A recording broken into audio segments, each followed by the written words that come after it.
Here we are.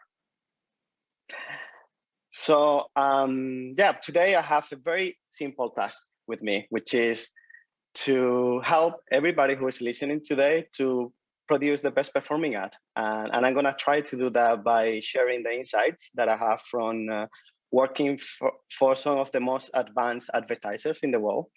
But also, I was just listening to the previous talk with Venka, and I realized that she have a lot of great things to say already, and she already shared a lot of great tips as well. So let's hope I can add to that. I already got a very nice presentation, so I don't think I need to say much more about myself. Just that, yeah, my name is Jose, and just until very recently, I was leading Smartly Creative Studio, and it started by myself 4 years ago, and I turned that as a global team for almost 20 people when I left, and now I'm in my hands for the next adventure. Let's see if we can continue. Yeah. So before going to those top 10 attributes that I think video ads should have, I wanted to talk about an umbrella that covers 3 main topics that I think are relevant for media teams and creative teams to get together and align with them. So the first of the topics from that umbrella is to think about the digital canvas. And the thing that I have seen when talking with customer, when looking at a best practice when you want to do a production for online video, is that brands tends to tell, or people tend to say that the only thing you need to do is to turn your camera vertically and shoot vertically for digital advertising, especially for social ads. But the reality is a little bit more complex than that. As you can see in this image, the internet is not only made out of vertical videos, there is square videos, and there is also opportunity to still do horizontal videos, especially when you're targeting on desktop or you are gonna put an ad on a stream video, for example. So the reality with the digital canvas is more complex than just turning your camera vertically. And that's something that I think both the media and the creative team should be aware of and should be part of the brief when going through a campaign. Make sure that when you are planning the shots that you are gonna use and the footage that you need for the campaign are done in a way that everything is gonna look in all the different aspect ratio and all the placement where the ad is going to be running. The other part of this umbrella that I wanted to bring up with you is about talking on engagement and how people engage with digital content. So there is 2 main way where people consume content, which is that you either choose the content you're gonna consume, and that happens when you go to YouTube to watch a tutorial, or when you are listening to a podcast or watching your favorite TV series, for example. Usually you choose that content that you're gonna consume, but every time that you are in the newsfeed on Facebook, when you're on Twitter or in Instagram, what you get is an algorithm feeding the content for you. And based on what they know about you, they put all the organic content that they have for you, but then combined with ads. And that way of consuming content should be part of the brief when you are producing ads, because it talk about the predisposition people have on watching an ad. It's not the same getting an ad when you are watching a tutorial, for example, that when you are easily scrolling around content that you find on, for example, on your stories. Another part of engagement, which is very important, is about this goldfish that you see there. And it's that the fact that advertisers tend to produce ads with the notion that people have the attention span that of a goldfish, meaning that people are gonna skip your ad very quickly. They're not gonna pay a lot of attention. You need to focus on those 3 to 5 first seconds to make sure that you have your brand out there, your product and everything. And the reality is that I believe that you are gonna end up producing bad ads if you focus only on that notion that attention span is shrinking, because there is another theory on there is people who talk, including me, who talk about consideration span, and that's the fact that people make quicker decision whether to engage with content. And in that sense, what we are seeing there is that those 3 to 5 seconds is not around getting that attention, but also helping people to, in that consideration, to continue engaging with your content, so that the storyline of your video is in a way that those 5 very important seconds at the beginning of it are engaging in one, so enough so that the people continue watching. And then there is the third point related to things you need to consider as part of this main umbrella of topics to discuss between your creative and media team, is the fact that it's not the same people window shopping or going to a physical store than shopping online, and the shopping behavior when people are online. And one of the main aspects is like just going to Google Trends and look at how people look for keywords. And something that happened in the past 10 years is the fact that people tend to look more for the best of rather than the cheapest. And that what it's telling you is that people are not really online looking for the best offers. Usually when they are ready to convert, it's very good idea to actually have a good offer or a good bundle to offer to your audience. But the reality is that people are using internet as a place for comparing products, comparing services, and they're constantly comparing things. And so when you are prospecting and when you're using video, what you want is to help people in that comparison between different products that they are considering, and that help them with some cognitive bias related to the fact that they are gonna compare your product with other, and what would be the characteristic from your product that would make them decide to buy from you. And then also other things related to authority bias, for example, and using people or like reviews that would help people make that decision to buy from you.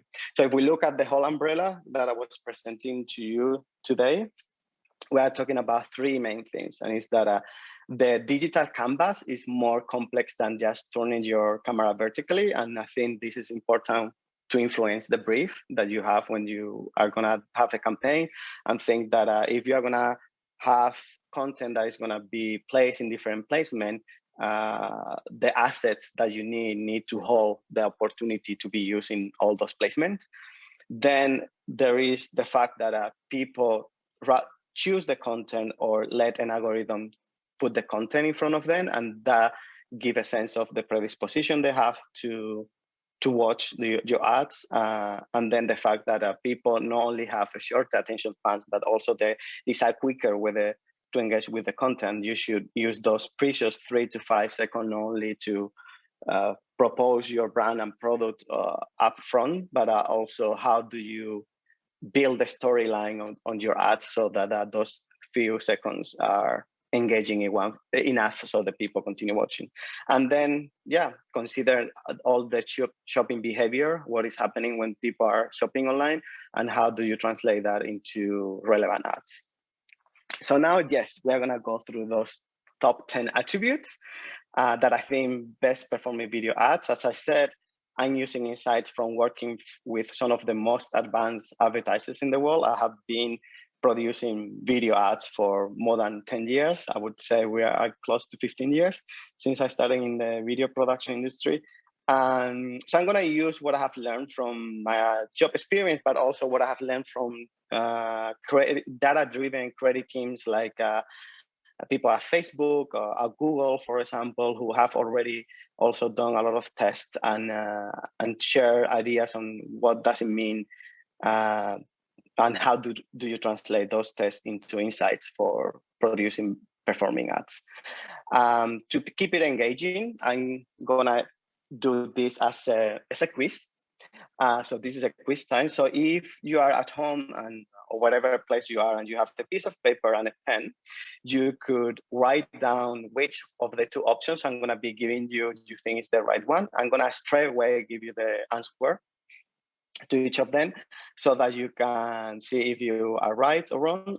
If you don't have a piece of paper, you can use your own mind to keep track of how well you think you are doing with it. And then, yeah, if you think you did right the top 10 attributes and you think you already have everything ready, that's great. I would like to hear from that. And if you don't, if there is something that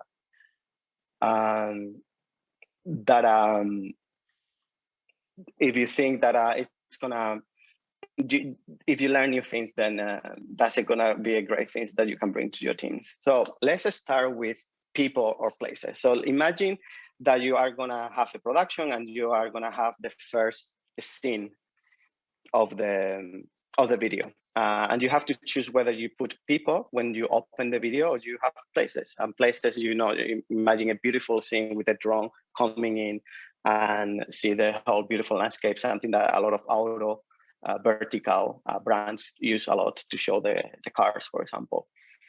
What we have seen from my experience looking at what brands have been doing, and also even Google have been analyzing ads showing people or places at the beginning of the ad, is that people actually are what we pay more attention to, especially people faces, and especially when you are in mobile devices. This means that when you are on a desktop or when you are in a different device than a mobile device, if you compare opening with places of people, the results maybe are not that relevant. But when you are targeting people on the mobile devices, they pay much more attention to people. So that tells you that you should consider opening and a scene of a video prioritizing with people and even better faces.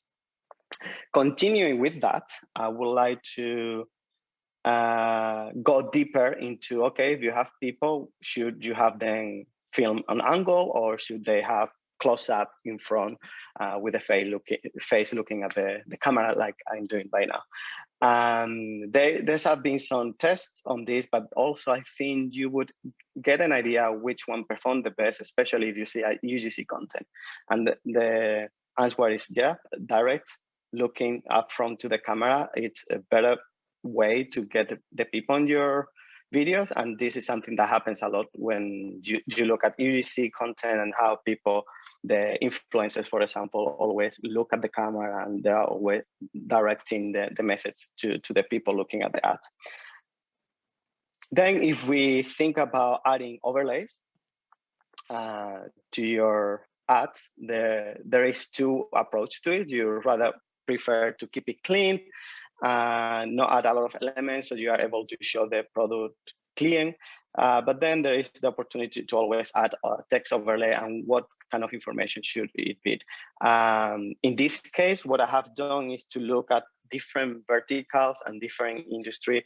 And we have been looking at what are the videos that constantly pop up. And the reality is that ads, ads with a text overlay are the ones that constantly perform the best, which means is that audiences is going to appreciate that you add information that is clear and concise.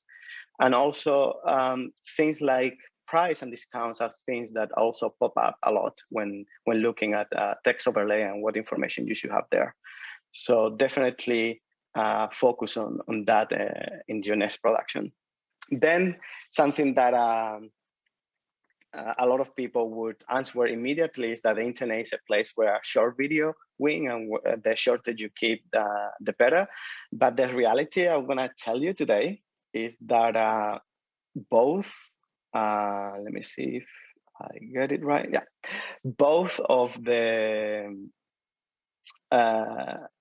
way of doing ads would work for you. So you can use both long and short videos, and they are both have shown to perform well on digital devices. And actually, the internet is not a place only for short form. It's a place where long and even weird type of video perform. This is something that I learned from listening from Skippable Labs from Google. They have been doing tests where they would make the ads extremely long and extremely weird and see the performance there. And the reality is that the internet is not only made out of short video, and if you actually build engaging long form content is also a good way to get a good performance with your brand, with your audience. Then let's go with color. What do you think when you are advertising online? Would you have your team to have the brightness and the saturation of the footage on the higher level, or do you think keeping it more light and unsaturated would work? Here, we have the solution for this case. It's a mix in the result, and it's true that for mobile, saturated color performs better. And I would say there is two reasons to it. One is that when you are on mobile, you are consuming a lot of organic content produced by people you know, and usually that content is have a lot of filters and a lot of native element on the top of it that makes it very colorful and very saturated, and that kind of relate to the fact that when you do that with an ad, it's gonna simulate a little bit more that of an organic content. But then also the fact that people, when they are on the mobile phone, they usually have the brightness of the phone a little bit lower, especially when they are on bed or when they are at night.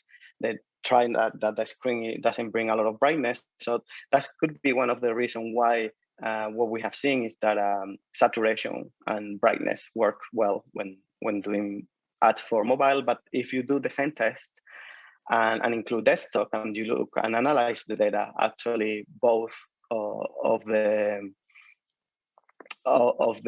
type of content works well.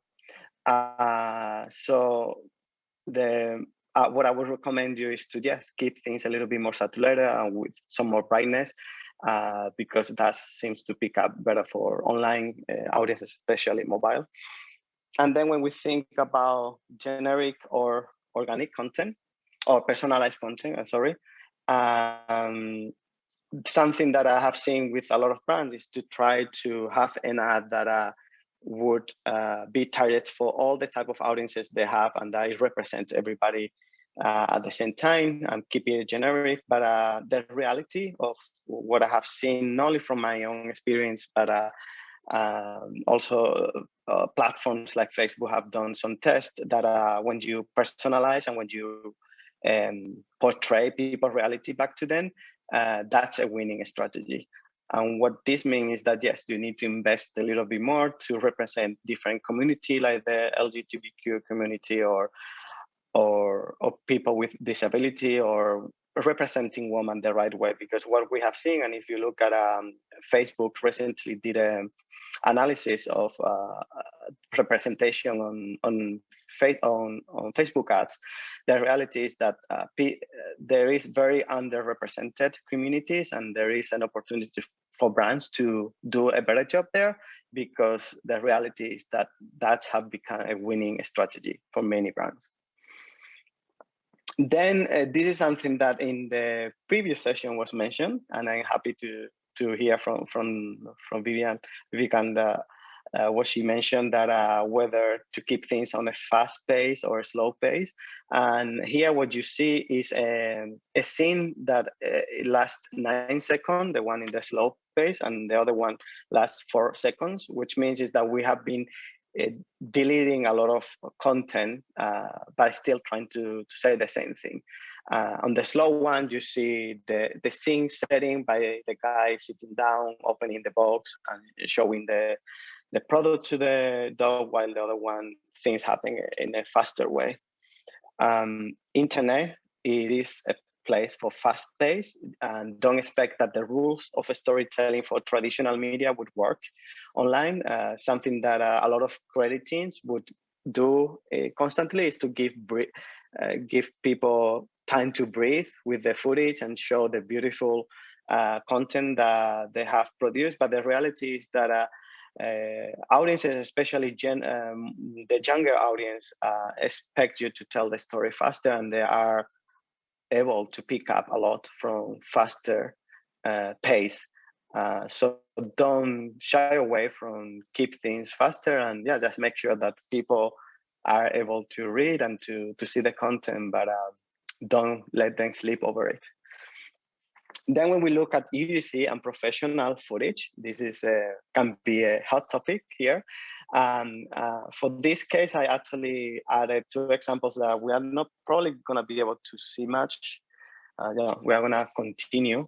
But I would recommend you to look at the Activist of Optimism and Queer Love is Here to Stay. Those are two campaigns from Zalando. The Activist of Optimism is a full UGC type of campaign, they really play much more on UGC, while the other one is a mix where there is a lot of professional, beautiful shots scenes. And I obviously don't know the data on this case, how they perform, but what I have seen from many brands is that just native elements and UGC works very well, especially in platforms like TikTok or placement like stories. But the reality is that there is a space for professional shot productions too.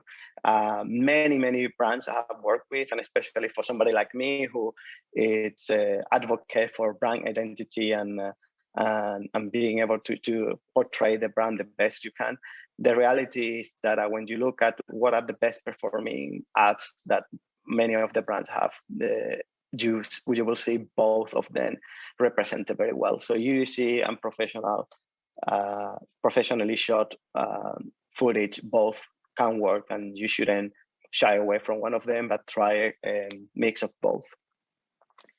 Then when we think about more of the content, there is usually a lot of production where you have the product in use and or unboxing, where you have the box and they open the box and they show what is inside. This is a very nice example that Billo shared with me. And I split it into these two examples where you see the woman showing the product and talking about it, or then the unboxing moment. In this case, when you think about what content engages the most, the reality is that the internet is the place where I was saying before, people are constantly comparing products and services.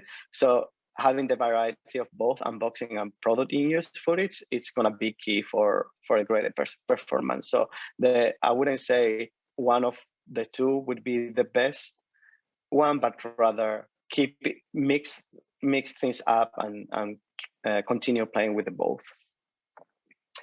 Then we go to using brand elements. As you can see, Kibo is already on the package there, and there is a lot of brand element through the package. So do you actually need to add the logo there and all those other brand elements and overlays that happen in the one in the left side? The data is very clear on this, and it's that just you should have your brand and give them the main stage. So having your logo presence throughout the ad and having a brand elements so that your brand is constantly recognizable, it's a great way to establish that connection with your audience. So keep it up and continue doing that. So now we have gone through all the 10 attributes. I don't know if any of you had the opportunity to write it down on a piece of paper and were able to get a few of them right. I'm sure you did. But to summarize, people relate better to faces than places. Use upfront direct shot instead of angle. Include overlays with relevant information. Online video is not only made out of short videos. Don't shy away to do long form video as well. Use saturated color for an audience that is already overstimulated. Personalize the experience. Always try to do a good job at representing minorities and communities as well. Understand that younger audience can digest information faster, so keep up with the fast pace. Use native elements and UGC, but also understand that professionally shot production also works. Keep unboxing and showing the product on use, and then give your brand the main stage. But one last thing before we see if there is something in the Q&A that we can talk about is that obviously, I'm basing all of this on my own experience and insights and data, but advertisers need to understand that data do help you see people as a statistic, but you have to remember that behind those statistics, there is people. So always remember that the reality is that there is people behind all these insights, and you need to make sure that you understand that people behavior, it's not something that you can turn into just numbers. And that's it in terms of the presentation for today.